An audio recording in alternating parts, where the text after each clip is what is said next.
Let's get now back to Capitol Hill and what appears to be some light at the end of the tunnel for the longest government shutdown ever. The Senate passed a short-term funding bill by a vote of 60-40 last night, with the same 8 members of the Democratic caucus who supported it in a procedural vote on Monday also voting in favor last night. Yeah, all eyes really on Washington, and some will feel it's a step in the right direction. But the shutdown is still far from over, as the bill needs to be passed by the House and signed by the president. So that means SNAP benefits, flight cancellations, people not working like our air traffic controllers, all still very pressing issues. And yeah, speaking of those flights, Sam, that you mentioned, airlines were required to cut 6% of flights at the busiest airports today.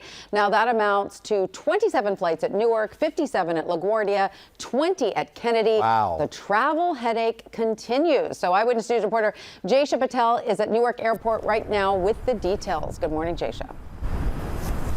Good morning, Tanya, Shirlene, and Sam. Well, a handful of Democrats joined Republicans in the Senate to hopefully reopen the government soon. We'll see where things go this week.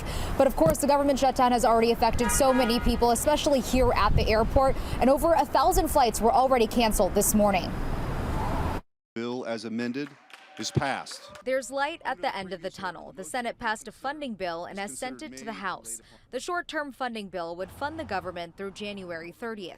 A vote could happen as soon as tomorrow. But the bill does not include the key demand Democrats wanted, which was an extension of Obamacare subsidies and to keep insurance premiums from increasing.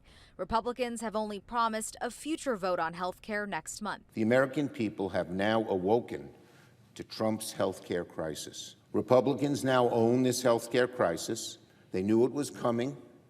We wanted to fix it. Republicans said no, and now it's on them. House Speaker Mike Johnson is ordering all members back to Washington, D.C. so they can vote on the funding bill, hopefully tomorrow.